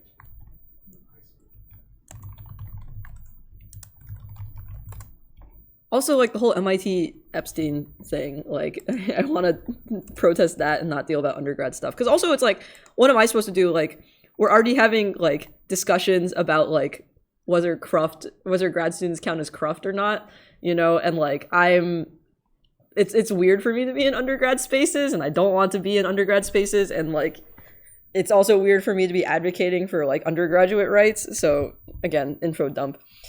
Honestly, this graphic just explains it all of like what's going on with Eastgate. This is a dorm that is intended for families, so like couples and people with kids. This building is getting torn down. It costs $1,600 a month to live here in a 1-bedroom. This is the proposed new building. It costs $2,600 a month, which is a 60% increase of what the current rates are. Also, we only get paid $3,000 a month. So, like, even pre-tax, this is only gives you $400 to live off of. And, like, I spend $200 a month on groceries, and I'm not married or with kids. And everyone's just like, what the fuck? So, like, God. So, oh my God. Yeah, I mean, this article, like, goes into pretty much everything of, like, oh, where's my favorite line in this? Okay, you know, you want to provide equity of, like, we charge market rates because we want to charge the people who live off campus the same as on campus, question mark. living off campus is riddled with challenges, like there's racism, there's like, you know, you have a small credit history. If MIT is committed to helping those forced off campus by its decades of documented failure to build sufficient affordable housing, we recommend providing graduate students the same transport subsidies as staff, partnering directly with landlords to eliminate brokerage fees, which if you haven't rented in here yet, means that you have to front first month, last month, and a month's worth of rent to pay off your real estate agent for helping you find it, even though you literally just Googled him in order to find your rental. And subsidizing off-campus housing as Stanford does. After all, we already subsidize faculty housing, including $100,000 annually for President Rife. I just love this line. I'm like, God fucking damn it. What are you doing? Why are you... Is $1,000, like, really... Is this worth it? Is charging an extra $1,000 a month for graduate students that you pay $3,000 a month? Like, is it worth it for whatever housing subsidy that you're running? Like... So, I don't know. I don't know how this is going. So if we're talking about action, right? If you read this petition, it says, hey, call or email David Friedrich, you know, the Dean of Housing and Residential Services, and like, tell him, why are you doing this, David Friedrich?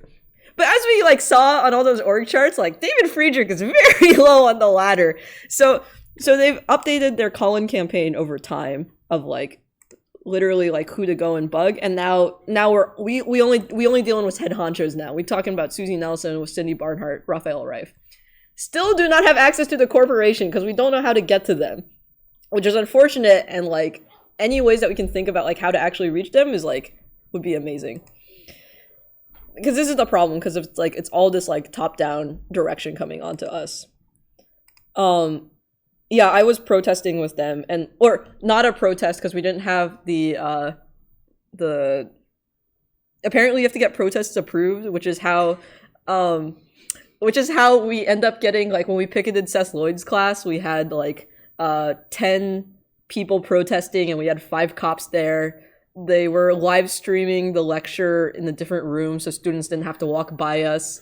Like it was like a time, and like so like now this makes sense to me. It's like, oh, because you have to register your protest beforehand. So we had not a protest. We didn't have any signs or like yell anything. We were just all in like street clothes and like calmly, like all 30 of us like filled Cindy Barnhart's office and we're like, we want to deliver this petition to you. When can you meet with us? You know, it was very much a nice office you got here. Would be a shame if a protest were to happen. Yeah, exactly. This is why I'm disappointed that the riot in Killian didn't come into something more, because it's like, this would have been great. I mean, God, they can't arrest all of us or something like that. Okay, anyways, that's Eastgate. This is unresolved. The last time I checked, they were like, we have a meeting with Rife next week. Yay. Fuck if that's happening. I don't know. Oh, God. Okay. Hello, Twitch chat. Oh my God. Okay. For Eastgate stuff, from what I've heard, MIT Corporation supposedly isn't in charge of that. It's maybe Matimco. Okay, let's talk about Matimco. Matimco does report to the corporation because the corporation is the big boss of everything. So Matimco is MIT investment company, management company. Let's click on this. I actually haven't looked at this. Oh my God.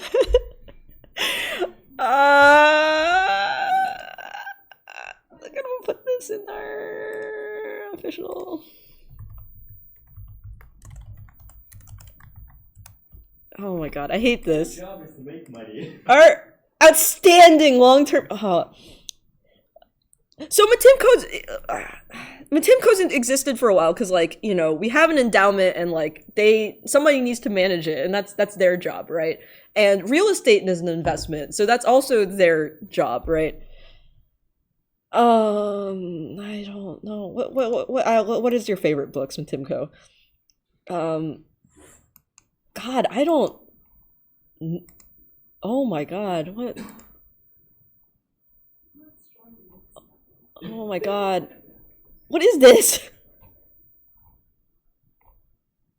Oh, what is MIT's investment philosophy? Does it include long-term business ownership? Oh my God. Value oriented. Where are the values?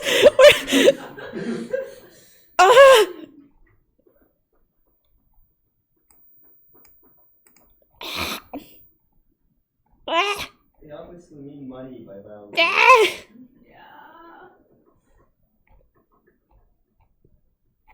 Due diligence. Where was the due diligence?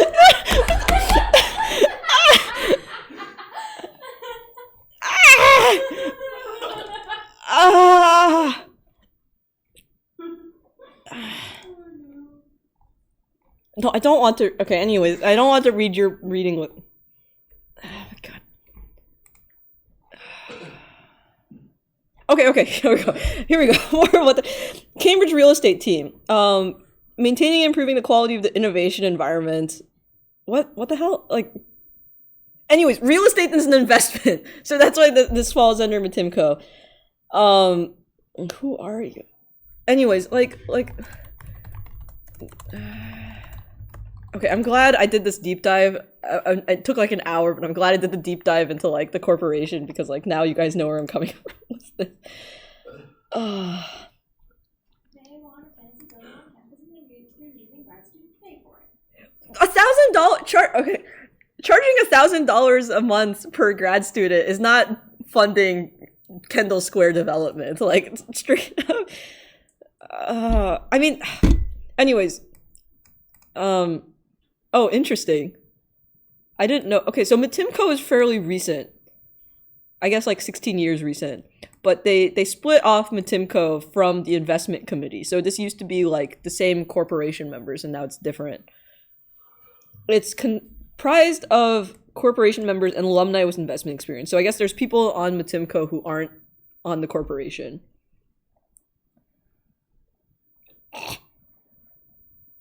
Okay, so it looks like 3 people are not part of the corporation. So, to someone's point about like Matimco is separate from the corporation, like not super really. The meeting with Rife did happen. Well, it didn't happen other than like not much happened in that meeting other than they were committed to affordable housing. And plans will come out at some point.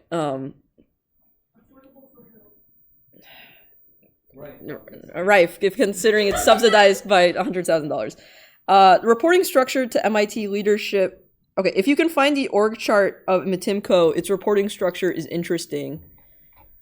Namely that it reports to MIT leadership and to the Committee on Planning, which faculty sit on. I talked about institute committees earlier. Actually, I found the list. Let me see. Institutional committees. So we were talking about how like faculty and stuff have committees, so like it's the Committee on Discipline and like stuff like that. So this is the one power that like faculty do definitively have, but again, these are all like advisory in nature.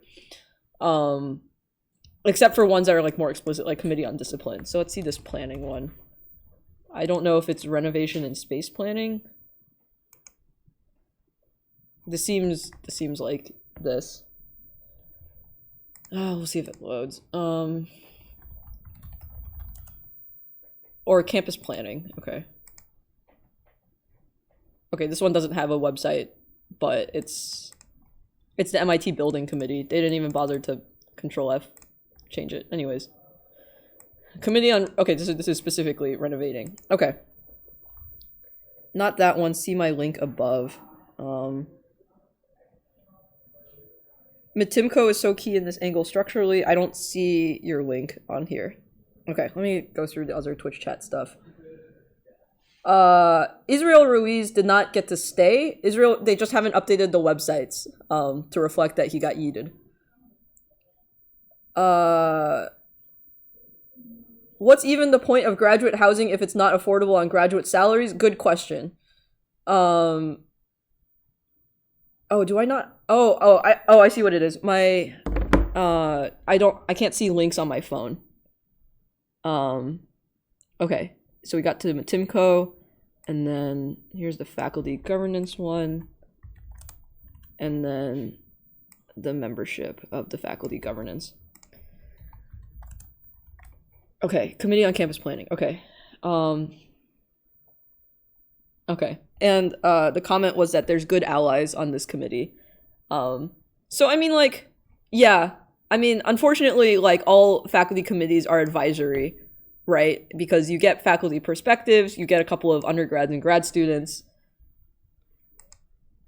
Unfortunate, right? Like, all of these committees are fundamentally advisory. The faculty do not have any power. Which is why, like, again, if we're talking about, like, action to do, faculty committee on planning, which is this one. Yeah, probably just that link is fine.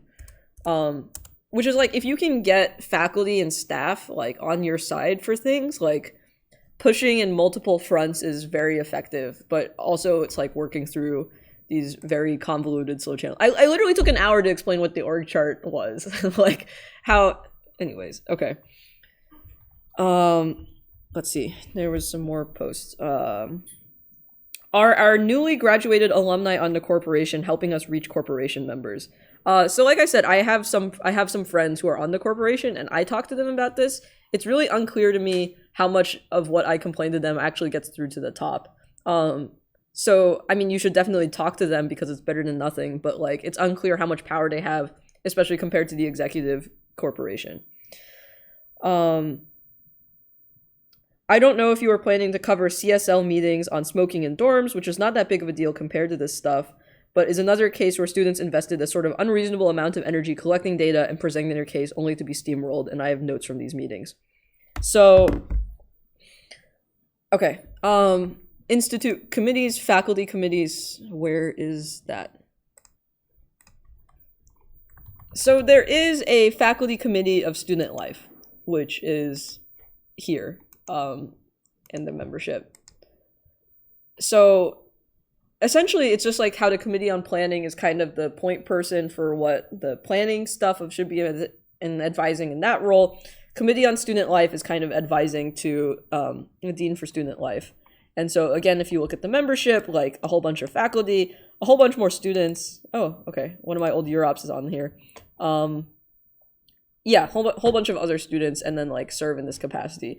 So a couple of years ago, East Campus was a smoking dorm, and then they wanted to get rid of smoking, and similar to like the mutual selection process or the like fucking pick your favorite, like people like put in a lot of work, people collect survey data.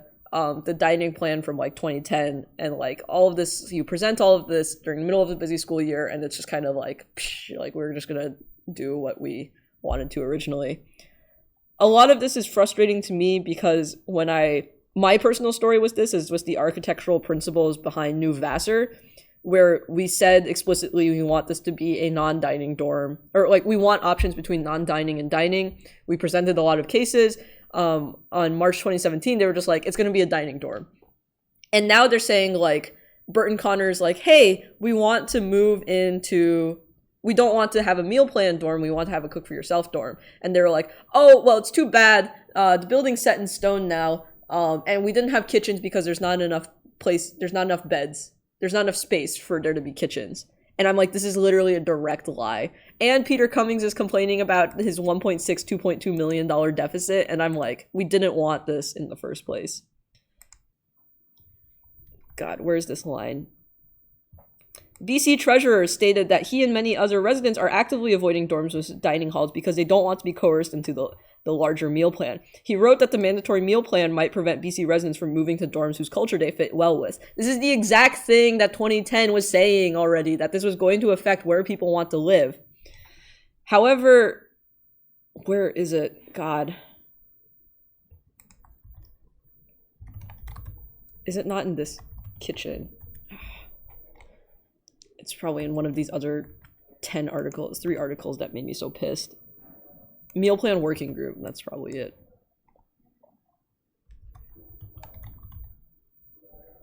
Due to building size requirement, specifically, students wondered why the new dorm was decided to be a dining dorm. The new head of house said it was because it could not fit multiple kitchens to support a cook for yourself community. This is bullshit. This is bullshit. Like, I have receipts. That we wanted to make this right, like, literally seeing these 2 articles back to back in, like, the same front page of the tech of, like, Burton Connor doesn't want to move to a meal plan dorm. They're saying that like this was forced to be a meal plan dorm when like I've been saying the word architectural principles a lot. So like they wanted to say that they involved students in like all aspects of the thing. So God, did you guys even know that like Metropolitan Storage Warehouse was going to be a dorm? Okay, I'm not that old yet. So when they decided that like they didn't want to do this, they were like, okay, let's like sit down and talk about like what we actually want in the dorm. So maybe next time we won't screw up and try to pick a building with no windows to be a dorm. Last time they got shown up by a bunch of MIT students at the last minute, and they said, "Here's our plan," and like a bunch of people stood up and did backhand calculations proving that everyone would suffocate or something along those lines. I haven't heard that story, but that's pretty funny. It wasn't that. It was that Piper did in the middle of the meeting did calculations on the fact that it would overheat during the summer and there weren't enough windows to support something about airflow. To summarize for Twitch chat in the streams, it was basically that some MIT students like came to a meeting and like during the meeting did like temperature calculations to prove that the building would overheat in the summer because of like a lack of windows. Twitch chat is remembering the light wells.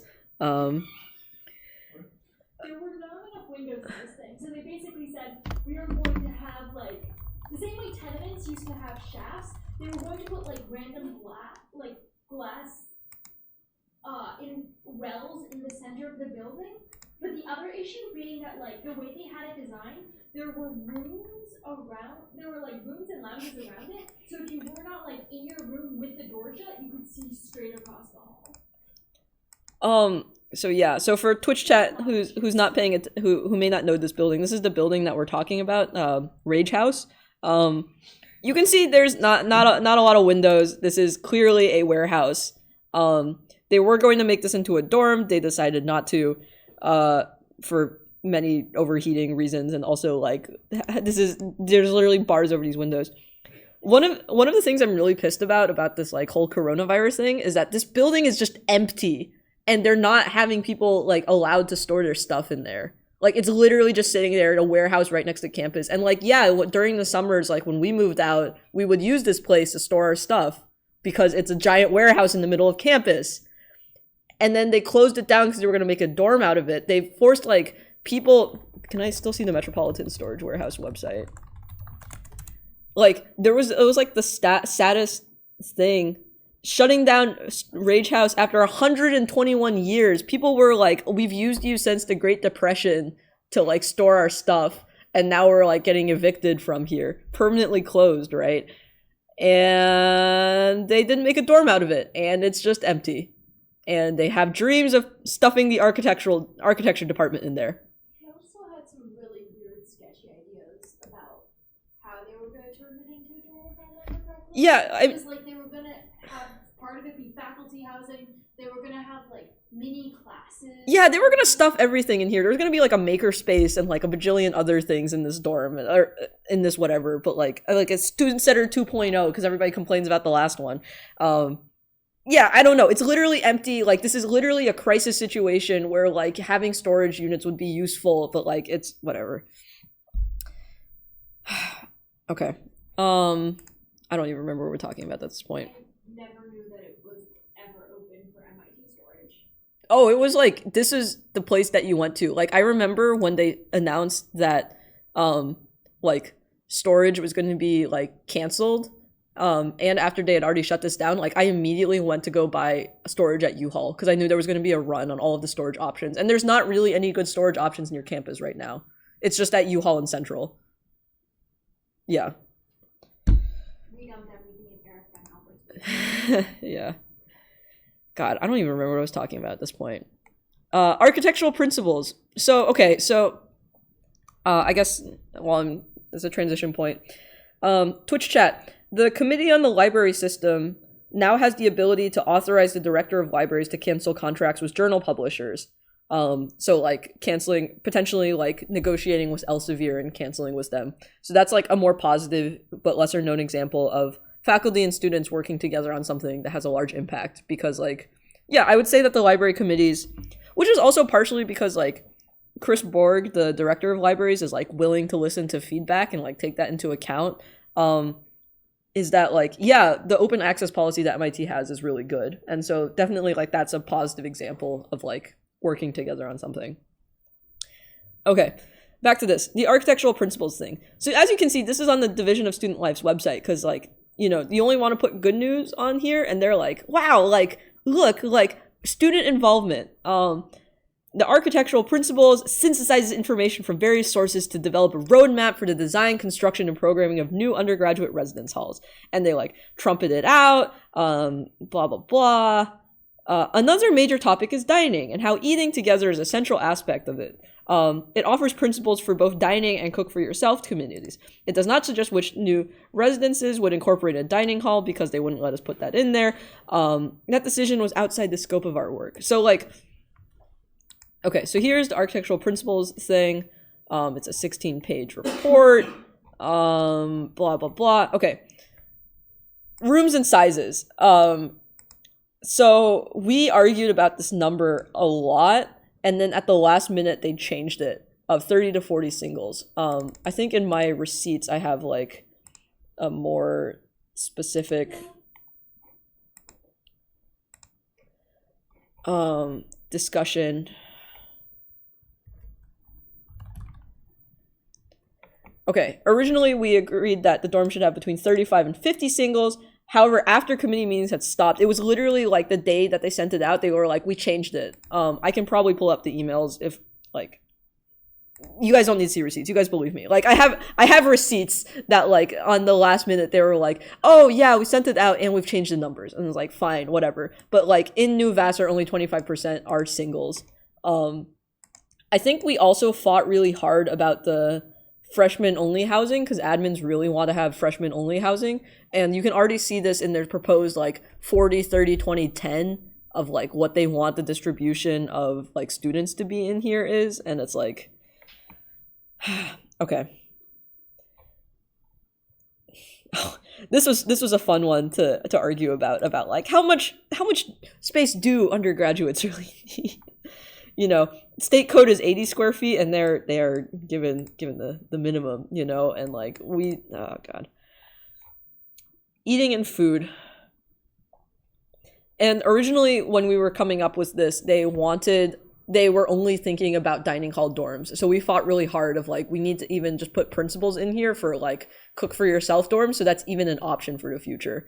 It's pretty clear that like they didn't even like listen to any of these things at the end of the day, but like we again putting in the effort and like in the vague hopes that they'll actually do it. So here's something interesting. This 2016 advisory group for the Rage Warehouse said that kitchens are an important part. All new residence halls, both dining and cook for yourself, need to have kitchens that incorporate a cooktop, oven, microwave, refrigerator, and dishwasher. We put dishwasher in there? That's ambitious. Why did I put dishwasher? Okay, anyways. Each should have ample counter space and numerous cabinets and should also incorporate nearby things. So for a dining dorm, we agree that there should be less, and then it's this ratio is similar to current campus dining dorms. There is no cooktop and no oven. It's literally just a microwave and a fridge in the new dorm. Let me look at that. I think there were like ovens apparently, or cooktop stoves or something, but like only on the very first floor. Or at least that was like what they said during the tour. Okay. I mean, Massey has some shitty kitchen in the basement.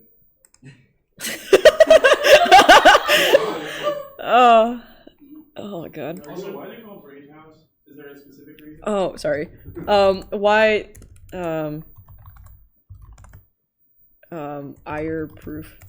If you look at the building in a certain way, oh, yeah. Yeah, I got you. Yeah, here we go. Metropolitan ire proof. Oh. MIT kept trying to call it Metro. Yeah, they kept calling it. Students kept calling it Rage. Yeah, everybody called it MetX, or like that's what the admins. It's the same thing about like how people want New Vassar to become West Garage. Like I keep saying that he's the one who I don't know. It's a good meme. It's a good meme. God. Oh. The justification they were using at this forum for dining, for not having kitchen stuff, is like there's energy efficiency requirements in campus, and this would not be energy efficient, and yeah. Okay. Well, theirs isn't very waste efficient, as we've seen. So. Oh yeah. To summarize the discussion that happened, Cost efficient? apparently when they gave a tour of New Vassar, they were like, oh, what's it? Oh, there are cooktops, but they're only on the first floor, and they're also using a sustainability argument to be like, oh, kitchens are inefficient and like, you know, sustainability. That was one thing that I noticed in especially in this like in the follow-up meetings of like dorms of the future and stuff. They really cared about sustainability, and I'm not sure like oh, hello. Also, we encourage architects to investigate a central kitchen shared by 4 halls instead of like, you know, each separate dining halls, like repeating the same industrial structure. Such an approach would be in keeping with sustainability efforts and also, oh god, for the sake of sustainability. Yeah, they really care. Okay, they, you know, I think this was pretty much all pushed by the admins of like wanting this whole like sustainable aspect. Like you can tell this is corporate. Like just from the writing. Beijing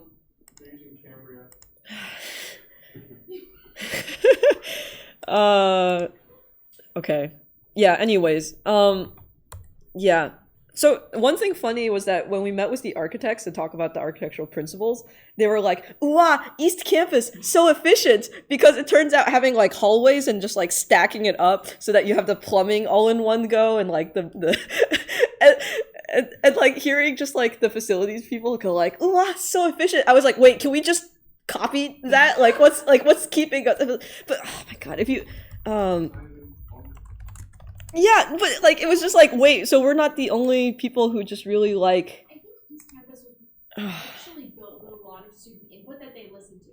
Every room was designed, except for like one room on like 3 different halls of the east side of East Campus. All those rooms are designed to be singles. It's only like MIT's ongoing and forever housing crisis that they keep bringing on themselves. I thought it was like quasi barracks, and I'm not sure of like how designed it was. Anyways, like, yeah, so if you look at the capital projects, which is sort of the summary of all of the construction that MIT has going on right now,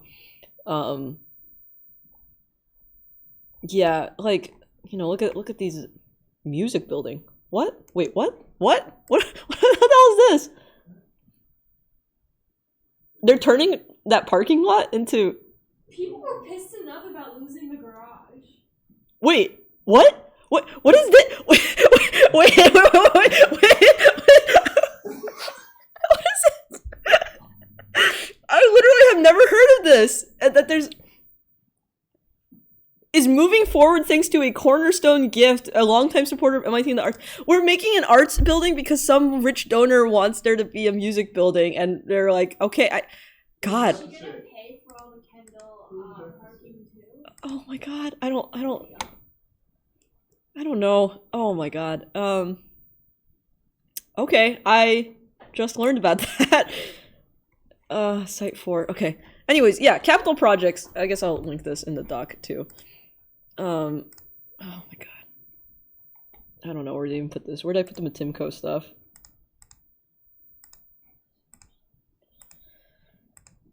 Oh my God.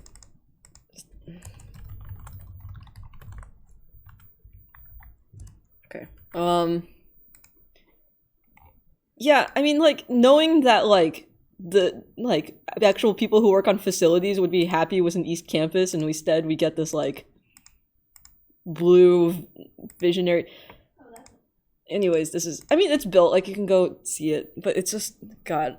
It's really funny, because, like, one of the... Throughout all of this, like, architectural principles document and everything, the one... Oh my God. Okay, here. Let me... Okay. Drag this over. Okay. So, if we look at the executive summary, okay, we had 3 things. We had the cluster concept, which is basically like you got groups of people together, right? And this is like why we naturally congregate in terms of like floors and stuff like that, is because like 30 people, 1 GRT, like in a group of people that kind of live all close together, that's kind of the style, and that's how people like think about themselves in communities. The other thing that we're talking about was the critical path, which means that like there's a point from your room, the front door to your room, and like along your way, if there's a lounge there and you see your friends hanging out, like that breaks you out of this like direct path, and like you go and hang out with people, right? This is why East Campus is so effective, because like you walk and then there's like this opening and you're like, hey, I want to hang out. That's why BC works, because you've got these suites and you can't get to your room without walking through the kitchen. Random Hall is like a donuts thing, so it's like easier to get around, and that's like what allows communities to build. So we're like, think about what this critical path is, and ideally it leads you past community building spaces, which is always bustling with activity, right? There's a reason why the Simmons ball pit never gets used, is because it's like out of the way, and like you have to specifically go to the ball pit if you want to hang out, right? Which is unlike, say, like the lobby of Simmons, where like people put those puzzles and stuff like that, because like as you're going to the random elevators, you walk by there, you see people hanging out, you want to be there. So this was like the two things which were like, you should think about this. If we look at the Vassar Street one, okay, so they got the clusters thing. Oh, they don't have the thing anymore about the critical path. Anyways, they had this whole spiel. Oh, actually, I think I can find it.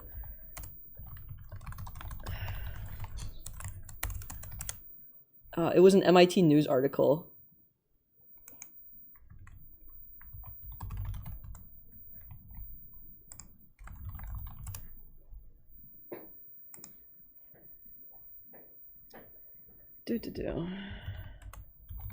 All right.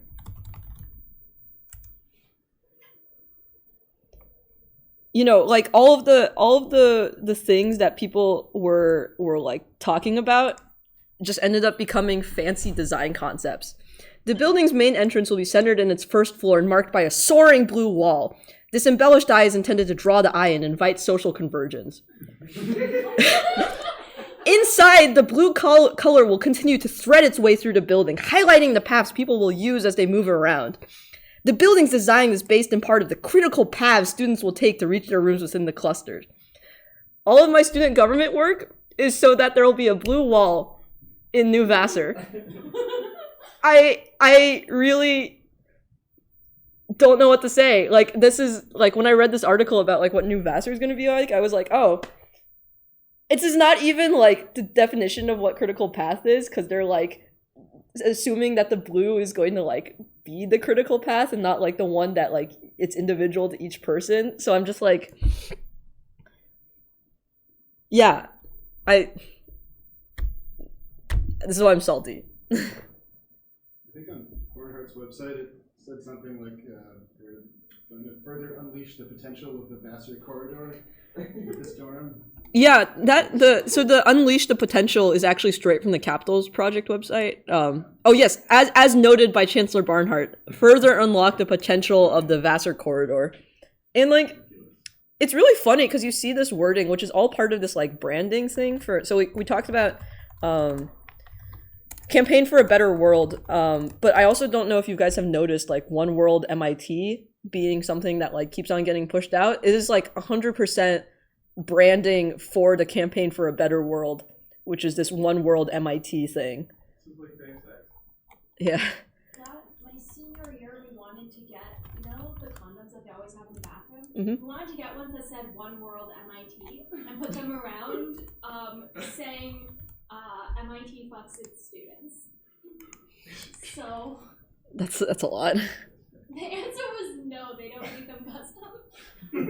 Which if you've ever looked at them in the bathroom, they definitely do, but Okay, I can't find the specific one, but like 2017, I don't know if you guys heard about this, but we had a janitor who got detained by ICE. And there was a lot of protests like trying to help him get out, right? Oh, I think I can find it.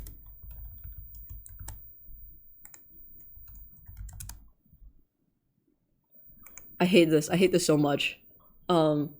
Like, you know, update, like they were trying to get him out and like we were following the situation because like this is horrible.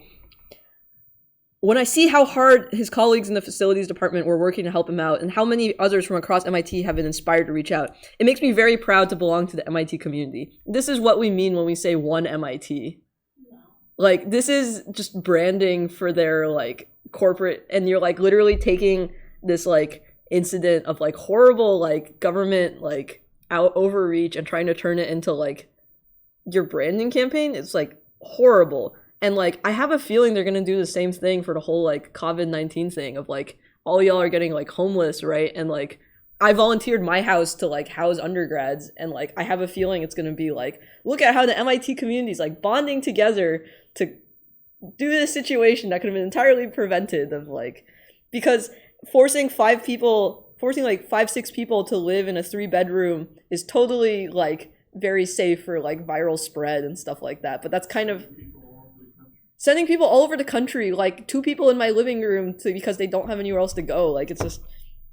I mean, if everyone bonds over a common enemy, but they just remove the common enemy. Yes, one MIT against coronavirus. Oh no, I mean MIT. Oh.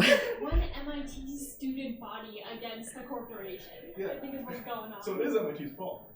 So they can take it. Anyways, do you have any questions about this? I guess.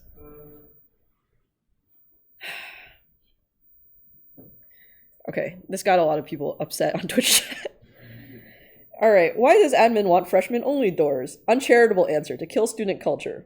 More practically, class-based bonding is way better for fundraising than dorm-based fundraising. Like, actually, they've had problems. I've heard they have problems with this in the past, in that instead of giving to the school, people would prefer to give to their dorm.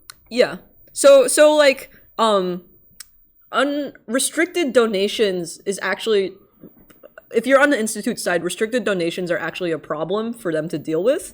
So like, this is why we have this stupid ass music building, cause like, cause somebody donated specifically because they're like, I want a music building and I'm gonna give you a fuck ton of money, but you can only use it for a music building, and they have to respect that. So yes, I totally buy that it's an issue that people give money specifically to East Campus or these student groups because new buildings are sexy, deferred maintenance is not sexy. Like, it kind of makes me feel like if I get a lot of money, I want the, like, you know, Lit-Chin deferred maintenance fund that can only be used for, like, fixing old buildings, because, like, that's actually the problem, and that's why, like, you know, it's easier to make Site 4 than it is, the new Eastgate building than it is to, like, renovate Eastgate, because they probably have some money earmarked for making new buildings. So they probably have someone's name going to be attached to it. It's also like people were already protesting a lot for there to be even grad housing to be built in the first place. And my friend who's looking more into this said that like it was like affordable housing and grad housing was the implication that, you know, the grad housing would be affordable, but like it's clearly not happened. But yeah, like they had to like push them. They only got the zoning permit in order to develop that area with the promise of affordable and grad housing being there. So the Cambridge City councilors are pissed.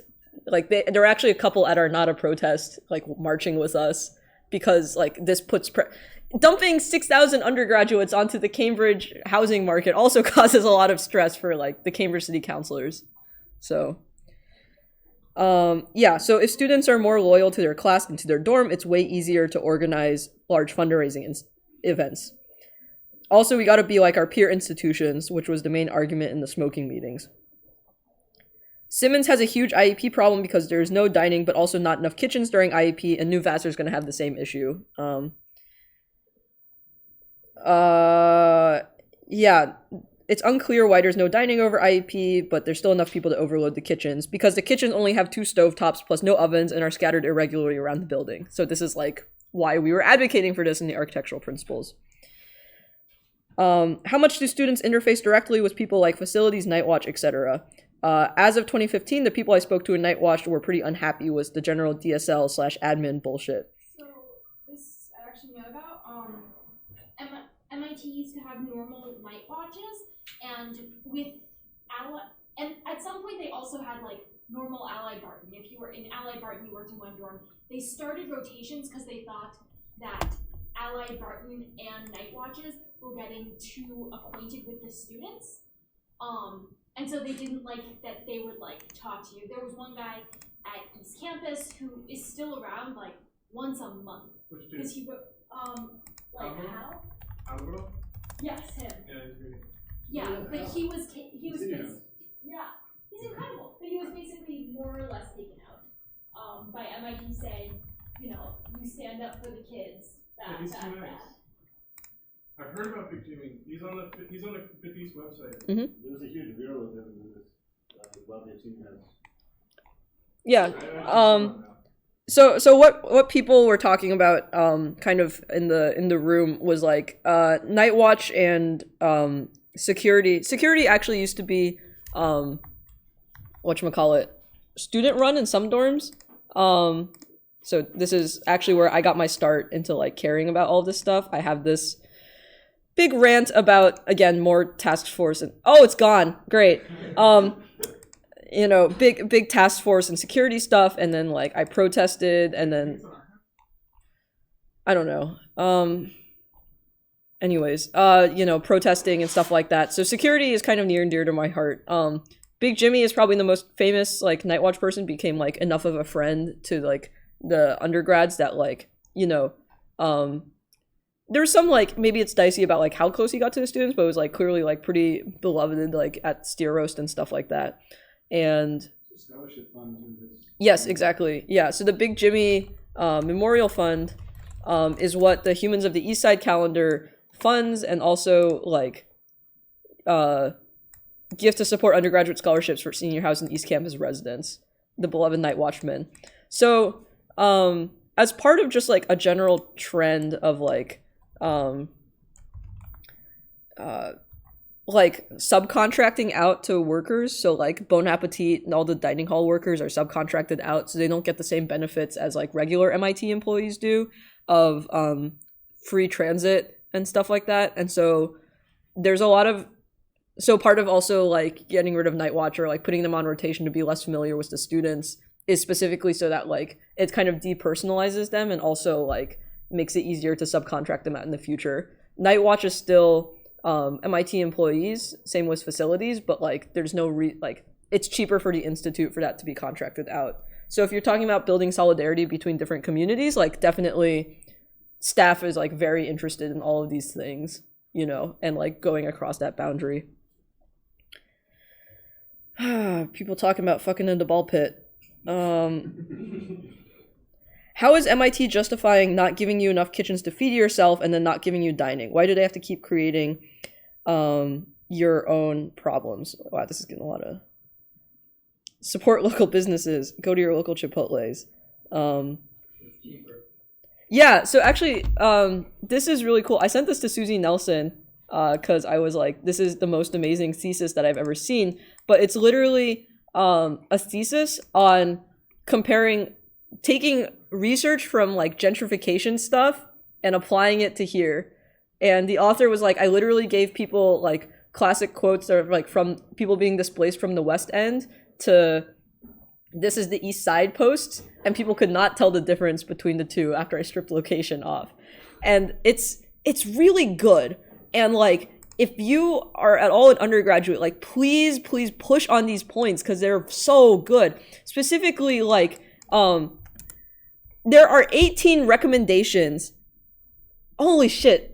Okay, I found this out about like a week ago, but now like thinking about the whole coronavirus things, you know, like keeping communities together and like, you know, trying to individual student support, like, you know, mental health resources should be increased, you know, like displaced students should be allowed to bypass meal plans or offered subsidies.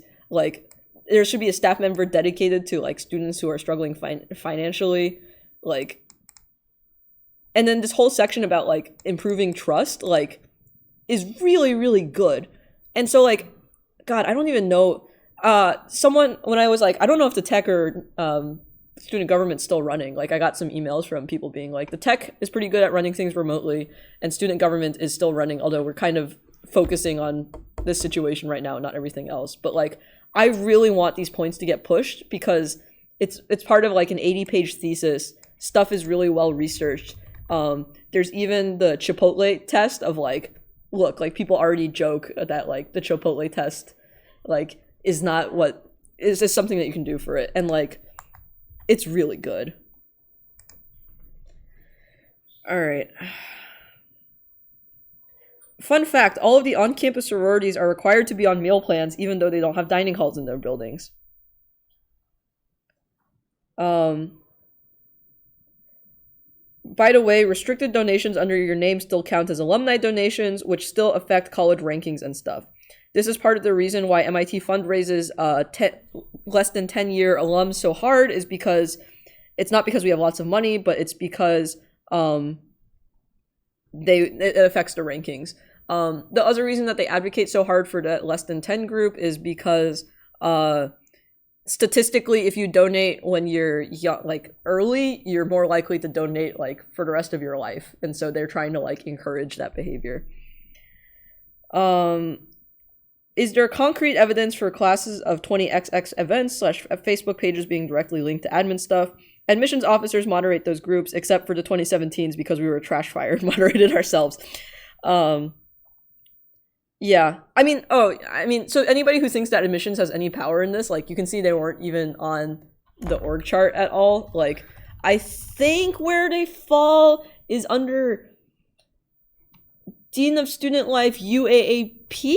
I don't really know. Maybe even under the Provost office, but, like, if you're wondering, like, oh, why is, like, facilities cracking down on hacking, but MIT admissions keeps on, like, you know, promoting it, it's because like these guys have literally nothing to do with each other. Like it's God, I don't even know. It's really buried somewhere, either under here or here. It's definitely not communications. But it's either the provost or like UAAP or something like that.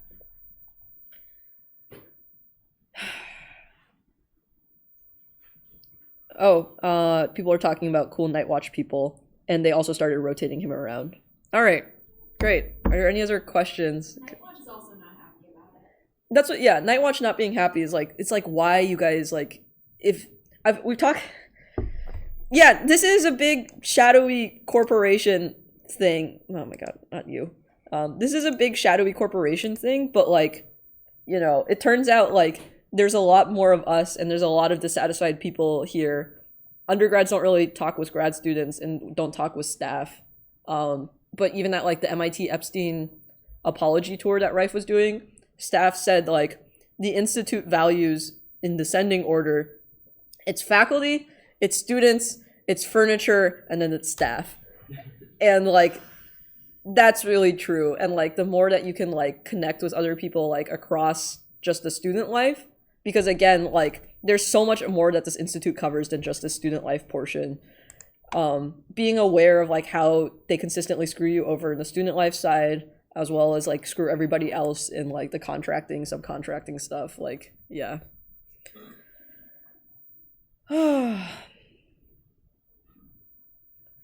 Yep. Talk to Nightwatch, talk to facilities, talk to your local frat and sorority person, talk to people outside your friend group. And also like, yeah, I have no idea what it's going to be like, but when you're home, like, make sure stay in contact with your friends and stuff. So it's awfully convenient. I'm not saying there's any correlation or causation at all, but it's awfully convenient that there's going to be a gap in undergrad population on campus, so that everyone comes back and is like, well, MIT, new and fresh, everything's dead, freshmen come in, it's all good. I don't know. It's such a weird time to be like, I don't know. The fact that everything's just stopping and we're just like, oh, like, but like I'm still here because they haven't yeeted grad students yet, and like, but it's funny because I'm like, Because you guys make money. do we make money? No, you make money for them. Do we? Like, I don't know. Like, but it's already like I'm even trying to like, a lot of my undergrad, my UROPs have been like, can you like, please like help me figure out what to like still do some kind of research remotely, because otherwise I'm just gonna be like bored at home with my parents, like. And I'm just like, yikes, I didn't even think about that. It's just like, yeah, I don't know. God.